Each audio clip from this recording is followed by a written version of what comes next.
mahogany doors of the executive boardroom clicked shut behind him, leaving Elijah Mercer alone in the echo of his own discontent.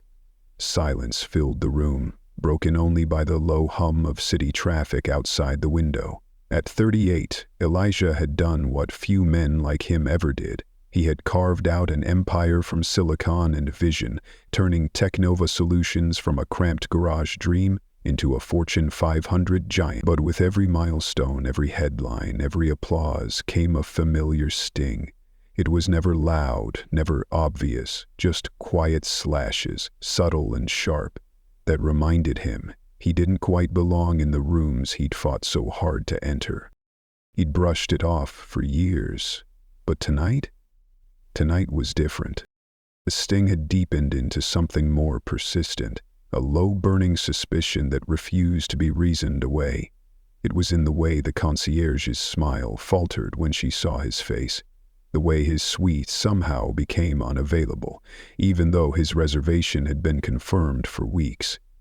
It was the tone, the faux politeness when asking if he could afford the stay, even as his platinum card shimmered beneath the chandelier's light. These weren't isolated moments. They were a pattern, threaded tightly into the fabric of his experience. 3 weeks earlier, at a high-profile business summit in Miami, Elijah had watched a white executive in loafers and a linen blazer stroll past the front desk with nothing more than a nod. Meanwhile, he was asked, yet again, to produce not just his ID and credit card, but also his corporate credentials, as if his face didn't match the image of the CEO on the banner in the hotel lobby. Worse yet, the venture capitalist who arrived after him, a man Elijah recognized from magazine covers, was upgraded on the spot and handed a bottle of vintage champagne. Elijah, in contrast, was given a cramped room that faced the parking garage.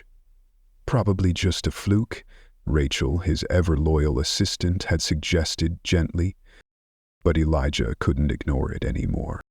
His mind, razor-sharp, conditioned by years of coding and solving billion-dollar problems, refused to chalk it up to chance. Coincidences didn't leave trails. But this was a breadcrumb path, and he was ready to follow it. The breaking point came over dinner in a private lounge high above the city, where the skyline shimmered like a promise. Across the table sat Marcus Johnson, a formidable CEO in his own right, and David Kim, the discreet powerhouse behind one of the most successful investment banks in the country. Men of color, men like him, men who had climbed mountains with no safety ropes. "You see it too, right?" Marcus had asked, his voice low, his wine glass tracing a lazy circle in the air. "It's never direct, too clever for that, but it's always there, like smoke in the room." David had nodded slowly, his jaw tightening. "My wife says I'm imagining things, that I'm looking for problems, but when you pay more than anyone else in the room and still get treated like a liability..." He didn't finish the sentence. He didn't have to. That night, Elijah stood by the tall glass windows of his penthouse, gazing out over the city he had helped transform with innovation.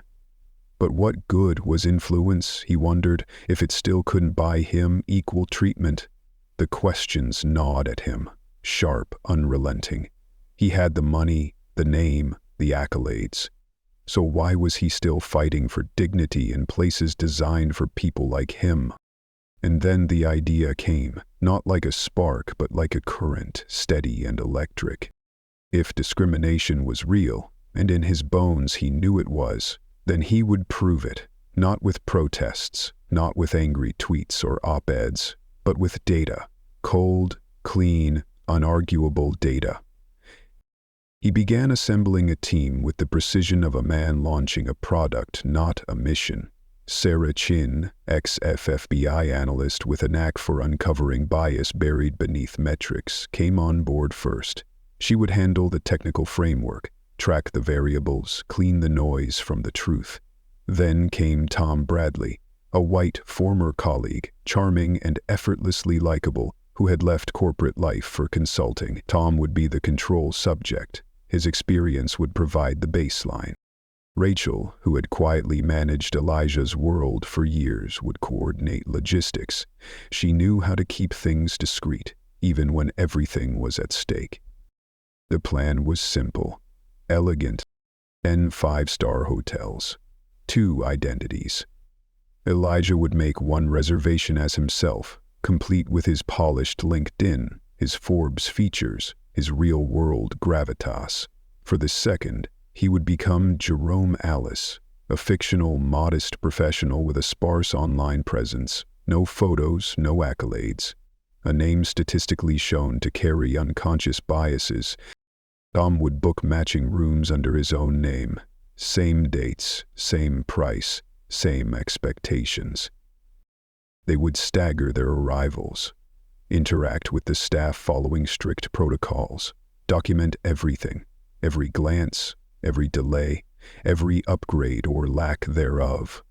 And the results, if they aligned with Elijah's growing suspicion, would speak for themselves.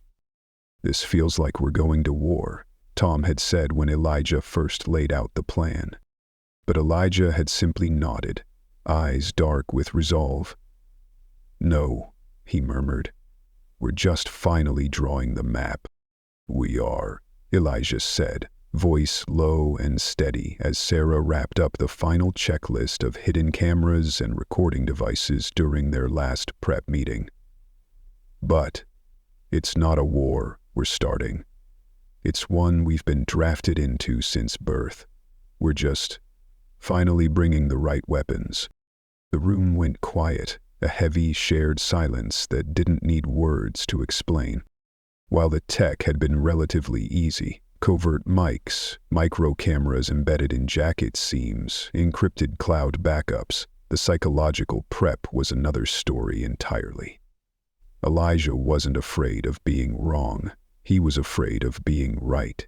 That after all the boardrooms, billion-dollar deals, and Forbes interviews, what people saw first, and sometimes only, was the melanin in his skin. That no matter how far he'd come, certain gates were never meant to open for men who looked like him. He dove into the prep like he would any product launch, poring over brochures and online reviews of every hotel they would test. Their branding always sang the same tune: tailored experiences, exceptional service, where every guest feels like royalty. The irony bit deep. Elijah wasn't just testing customer service, he was testing whether those promises came with an asterisk. The night before the first field test, Elijah stood alone in the quiet stillness of his walk-in closet. But tonight, he wasn't choosing for Elijah Mercer, CEO. He was dressing Jerome Ellis, a fictional persona designed to be successful, but not impressive. The suit he picked was clean but not sharp, the kind you'd buy off the rack for a first job interview. His luxury watch stayed in the drawer. Instead, he clipped on a budget brand model. The next morning, he put on a budget brand model. His Italian leather briefcase was replaced with a canvas messenger bag. Then came the part that surprised even him. He stood before the mirror and practiced. His walk, his tone, his body language.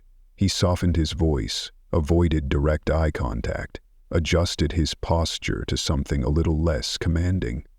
Not so much to lie, but to test. Must success be worn like armor just to be seen? Just as he zipped up his overnight bag, his phone buzzed. A message from his mother lit up the screen. "Proud of you always, baby. Hope your business trip goes well." She had no idea what he was walking into, but her words hit like a gut punch. He wasn't just doing this for himself anymore. He was doing it for every executive of color who'd ever had to second-guess whether they were imagining the difference in how they were treated. For every kid who grew up thinking that success would finally make them enough. For every parent who had to teach their children to be twice as good just to be seen as equal. The first test light, Grand View Suites, Chicago. A towering glass and steel monument to luxury in the heart of the Magnificent Mile. Elijah had stayed there before, twice as himself. Both times the staff had been almost reverent, recognizing his name, welcoming him like royalty, which made it the perfect place to begin. If anything changed when he checked in as Jerome Ellis, it would be crystal clear. He packed with a mixture of dread and resolve. A part of him, the optimistic part that still wanted to believe in meritocracy, hoped the experiment would fall apart, that he'd be treated with the same grace and service as before, and the gnawing suspicion would finally die. But the deeper, wiser part of him, the one shaped by decades of polite microaggressions and invisible ceilings, knew better. This wasn't about finding racism in one hotel. It was about asking if the world would change when shown proof it couldn't deny. At dawn, he left his penthouse, swapping out his usual luxury car for a basic black rental. No valet arrival this time. He parked 3 blocks away and walked in brisk morning wind that cut straight through his coat, a deliberate choice. Jerome Ellis was just another businessman passing through town. 6 weeks prior, the reservation had been booked under that name. Presidential suite, paid in full with a top-tier credit card. Everything was in order, on paper. As Elijah approached the hotel's grand entrance, he touched the tiny activation switch inside his jacket button, triggering the hidden recorder. His heartbeat spiked, but his face remained still. Years in high-pressure boardrooms had taught him to keep his emotions caged behind a calm exterior. He was Jerome now, qualified, accomplished, but not visibly important. The doorman glanced at him, offered no greeting, and shifted his gaze to a passing town car that might carry someone more noteworthy. Elijah clocked the time, 3:47 p.m. He pulled open the revolving door himself. Inside, the lobby unfolded like a cathedral built for kings. Polished marble floors, crystal chandeliers, an atrium that stretched heavenward. As Elijah stood just inside the entrance, he was struck by the memory of his last visit, when a concierge had greeted him with a handshake within seconds. Today, no one noticed him. 3 minutes passed. A tall, blonde woman in heels barely made it to the door before 2 staff members whisked her bags away. An older white gentleman was escorted personally to the elevator by a suited manager. Elijah, meanwhile, stood, invisible, in a space he had once been honored in.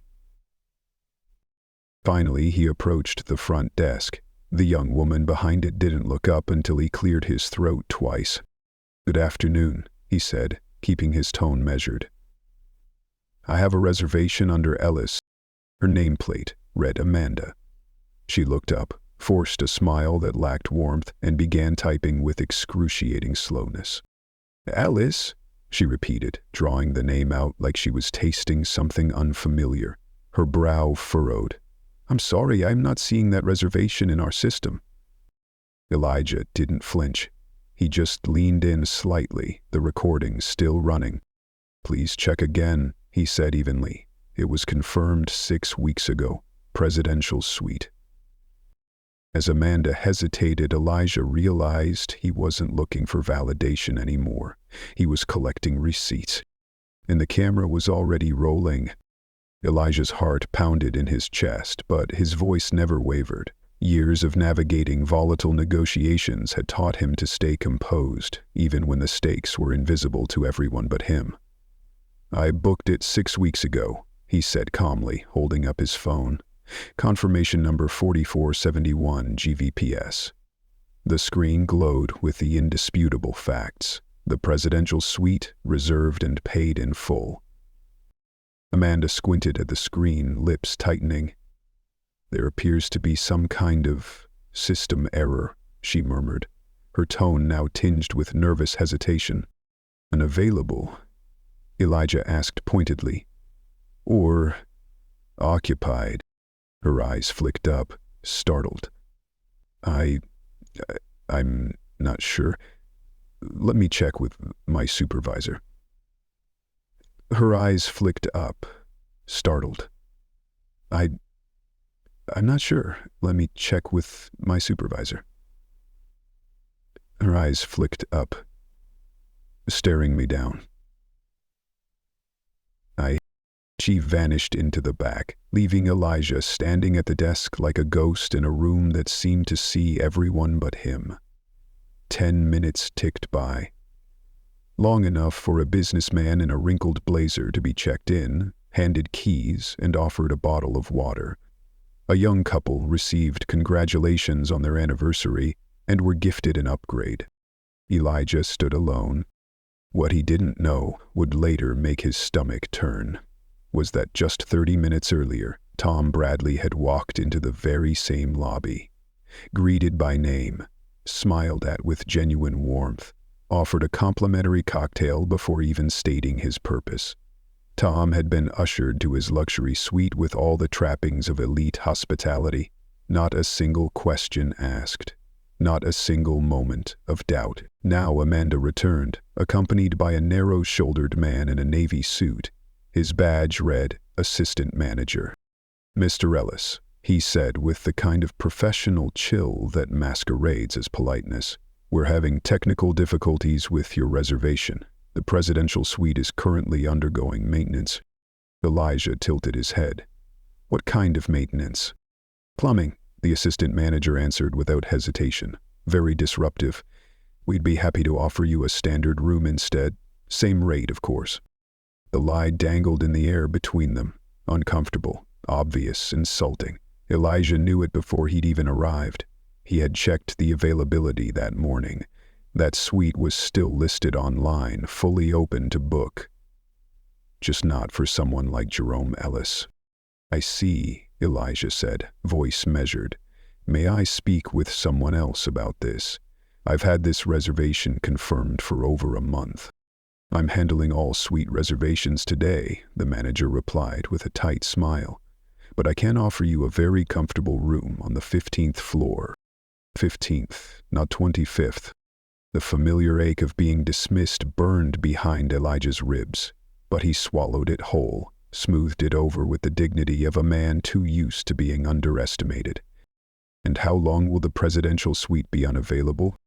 "Difficult to say," the manager said, shrugging. "These older buildings, you know how it is."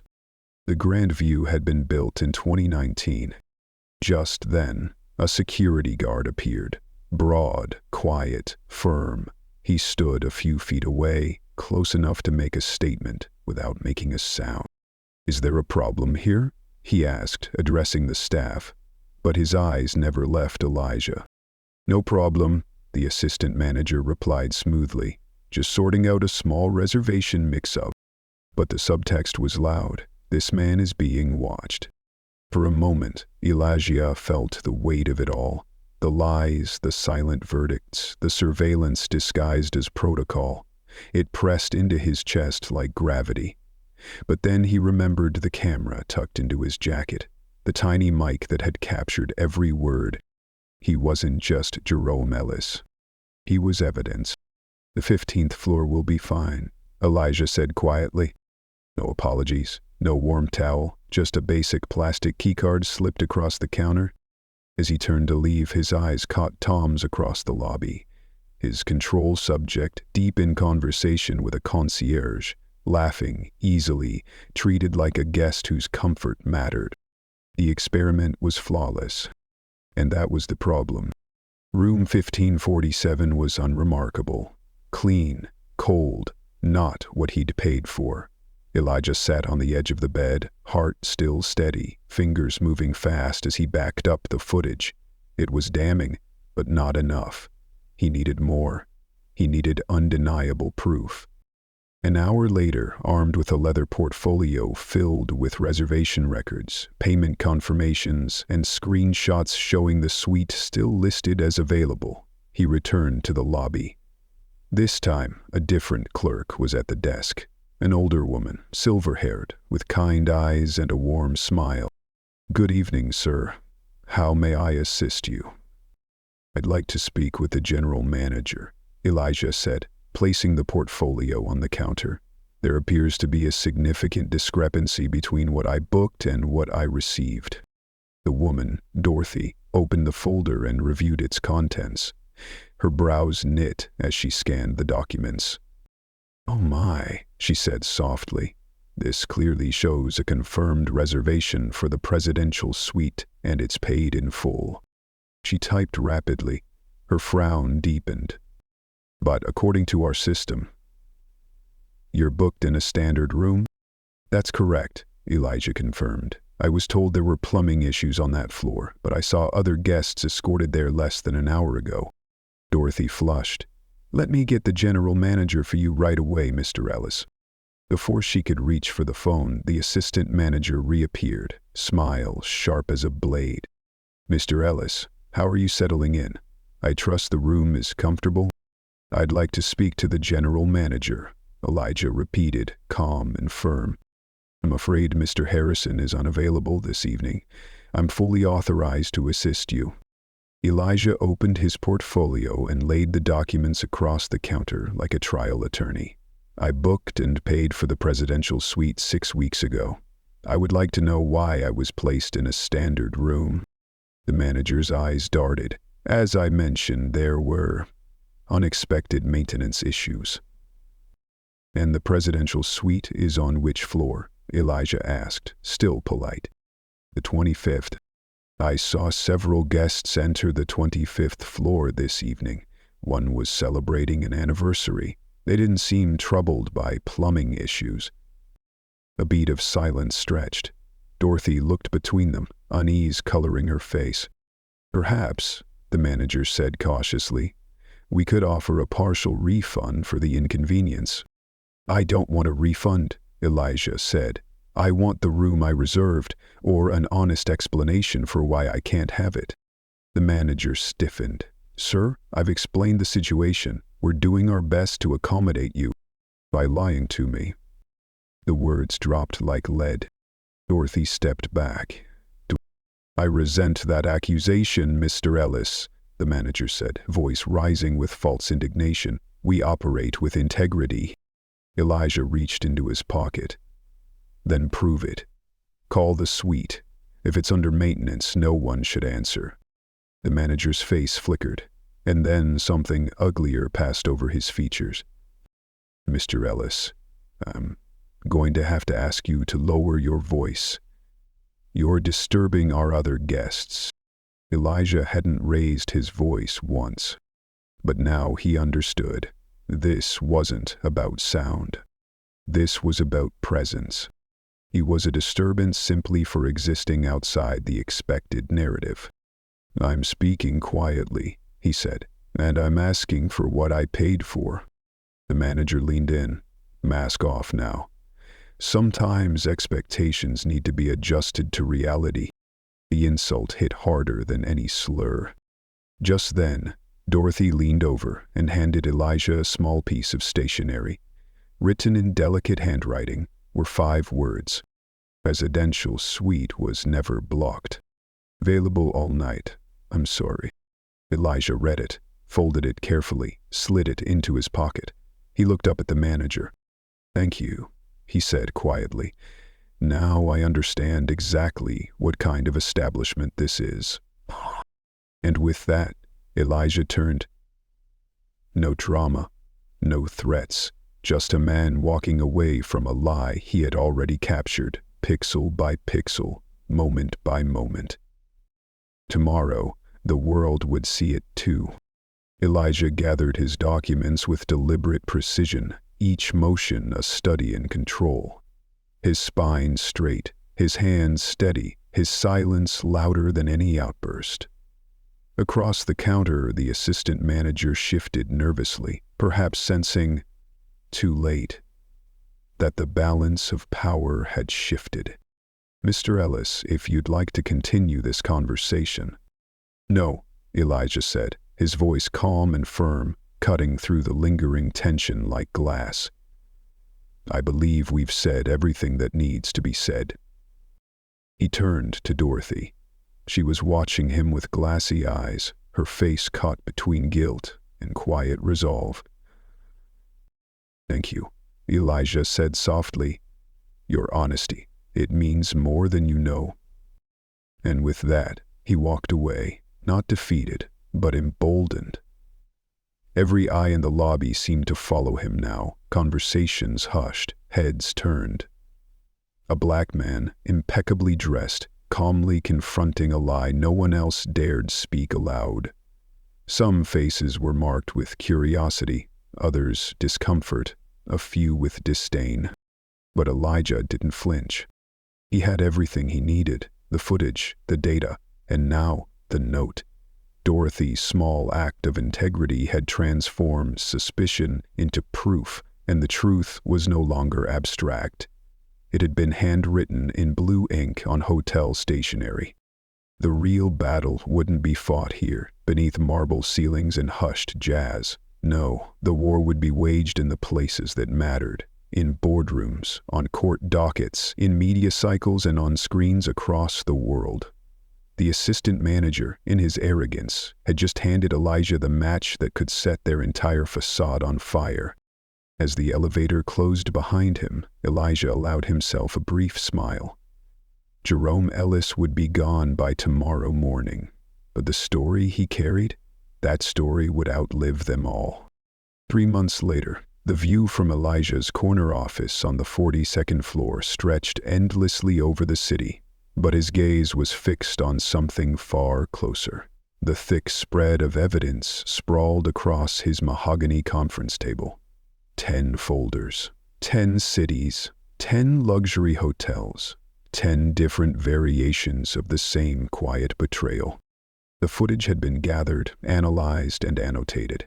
Sarah Chin stood by the wall-mount screen, clicking through her presentation like a surgeon dissecting the truth. "The pattern is consistent across all locations," she said, her tone clinical, but her eyes burned with something deeper. Average response time for Jerome Ellis, 8.2 minutes. For Tom Bradley, 1.4. Room downgrades in 70% of cases.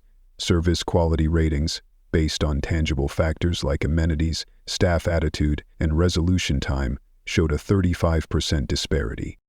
Elijah leaned forward as the split screen from the Chicago Grand View appeared.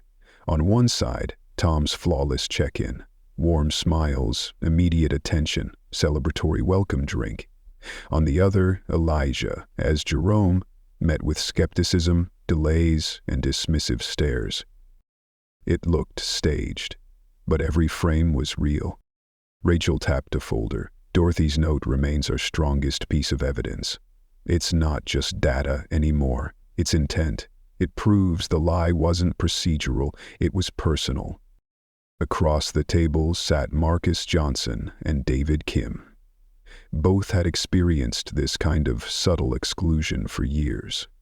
But seeing it captured so clearly hit harder than they expected.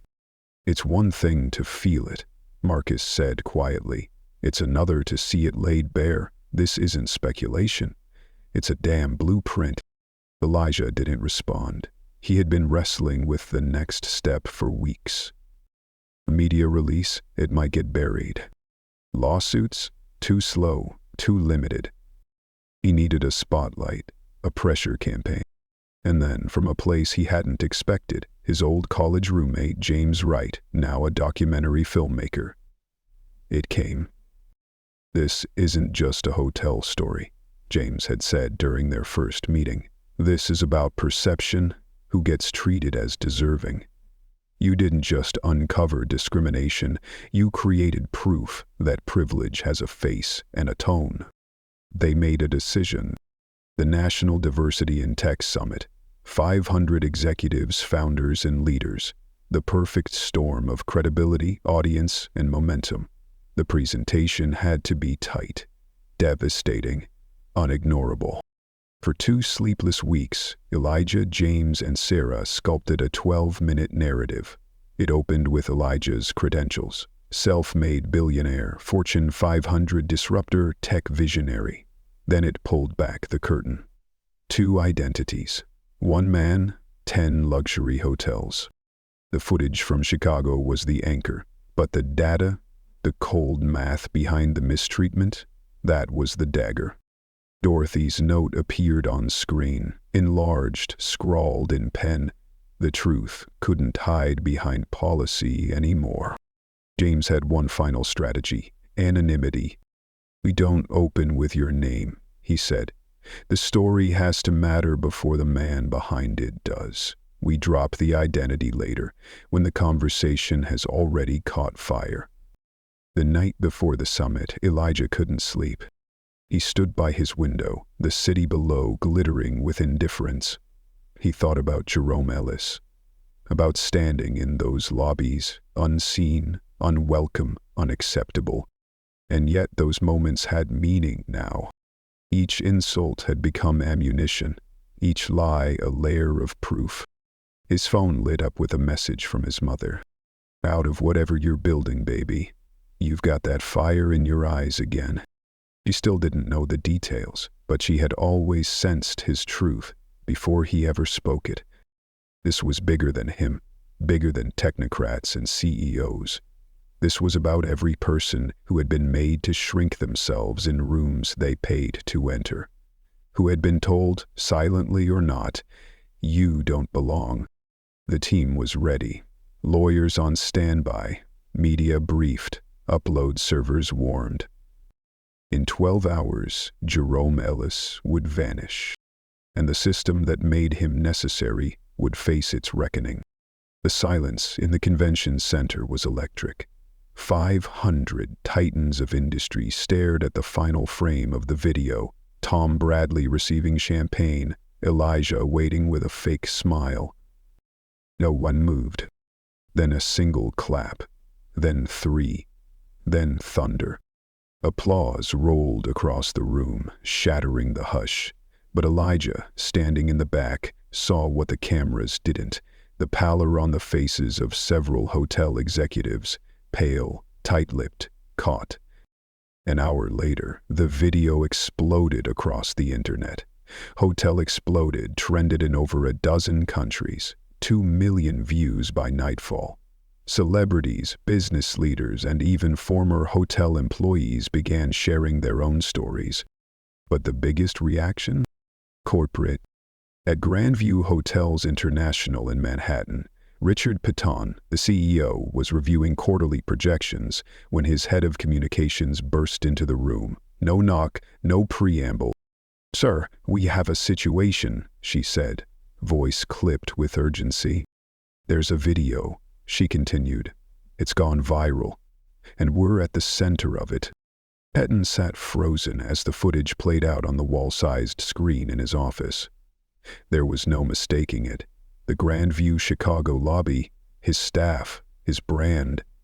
But what truly terrified him wasn't the overt nature of the discrimination. It was the cold precision with which it had been captured. This wasn't a rant. It was a case study, a deliberate, data-backed indictment that cast his company not as flawed but as fundamentally unjust. His phone screamed for attention. Calls from board members, investors, PR heads, corporate partners, all demanding answers. Answers he didn't have. "Get me the general manager in Chicago," he barked, his voice cracking. "Now." But outside his glass walls, the internet was already miles ahead of him. Hotel Experiment had gone viral, no longer just a trend but a cultural reckoning. Thousands were using the hashtag to share their own stories, delays, room downgrades, subtle slights, and quiet humiliations. The pattern that had haunted Elijah Mercer's life was being echoed across the nation. Voices that had been ignored now formed a chorus too loud to silence. By nightfall, Wall Street reacted. Grandview's stock nosedived 15% in aftermath trading. The shockwave didn't stop there. Marriott, Hilton, the Ritz-Carlton all saw steep drops. Billions of dollars vanished in a single evening, not because of a lawsuit, but because of a truth long denied finally made visible. Midnight turned Piton into a man drowning in damage control. His emergency board meeting was chaos, panic, denial, rage. Corporate sponsors threatened to sever ties. Events were canceled. Boycotts erupted like wildfire. "We need someone to blame," Patricia Wells, a senior board member, said coldly. "The public wants blood. We give them blood." By 2:47 a.m., Michael Harrison, the Chicago general manager, was terminated via a sterile press release filled with hollow promises of reform. Hours later, the assistant manager, whose voice had tried to redefine calm protest as aggression, was dismissed as well. But it wasn't enough. The storm had already moved on. Other chains scrambled to distance themselves. The Ritz-Carlton issued a statement about reviewing internal protocols. Marriott launched a diversity audit.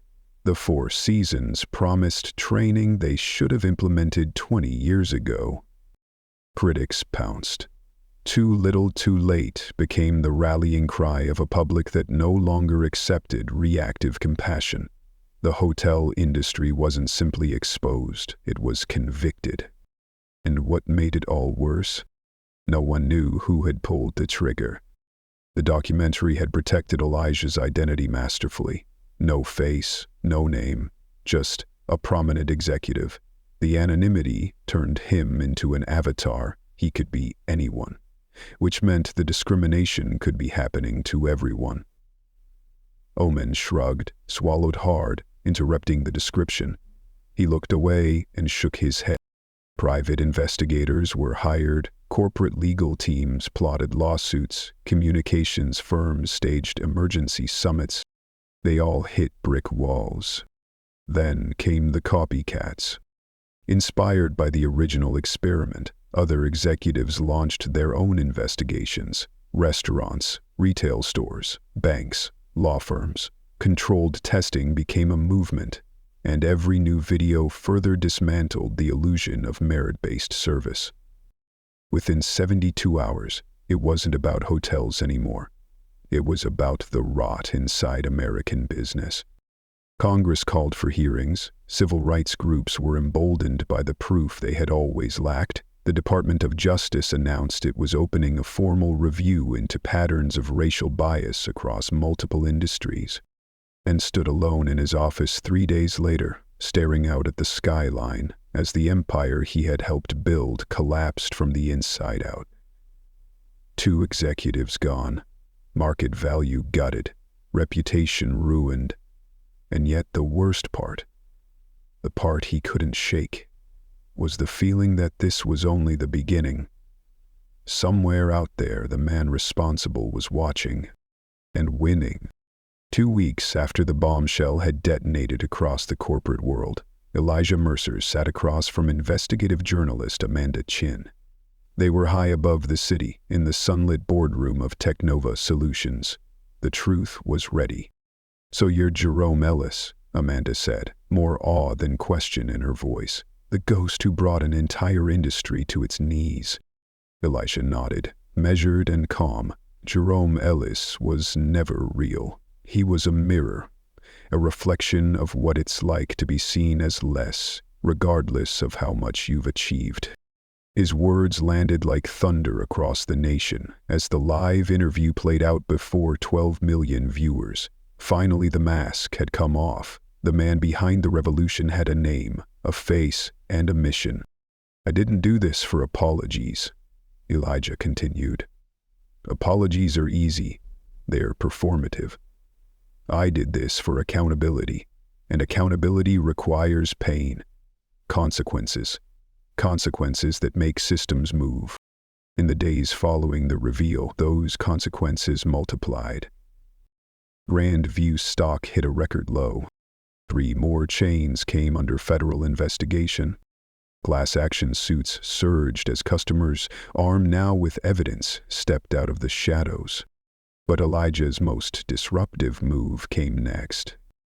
Technova, he said, is launching something called the Equity Index. The announcement hit like an aftershock. Partnering with Expedia, Booking.com, and TripAdvisor, the Equity X would rate hotels not just on comfort, but on fairness, on data, on whether every guest was treated with dignity, regardless of background. Ratings would be public, verified, and updated in real time. Discrimination becomes very expensive, Elisha explained, when it's measurable. Within hours, hotel chains scrambled. Some initiated sweeping reforms. Others doubled down. Peyton, now sequestered in a PR war room, knew what was coming. The equity index didn't just punish the past. It would govern the future. Other industries followed. Tech companies began internal audits. VC firms created diversity rating systems for startups. Retail chains rewrote training manuals. Marcus Johnson called Elijah a day later. "You've started a revolution," Marcus said. "But are you ready for what comes next?" "I've been ready my whole life," Eli replied. "The beauty of data? It doesn't blink." 3 months later, the world looked different. The equity index had been downloaded over 50 million times. Hotels with low inclusivity scores saw bookings collapse. Those who embraced reform saw surges. And the most unlikely hero? Dorothy, the soft-spoken front desk clerk whose note had changed everything. When her identity was revealed, she became a national figure. Job offers flooded in from companies desperate to align with the values she had quietly defended. She chose a new chain, one publicly committed to transparency and change. Grandview filed for bankruptcy, acquired by a competitor, rebuilt with new protocols, new leadership, and finally, a conscience. 6 months after it began, Elijah returned to the Grandview Chicago. Different name, new staff, same lobby. Formally, everything had changed. No sideways glances, no cold silences, just respect. As he stood in the presidential suite, he allowed himself a moment of quiet pride. Not for the room, for the fact that no one like Jerome Ellis would ever need to exist again. The revolution was not just cultural, it was economic, and it had just begun.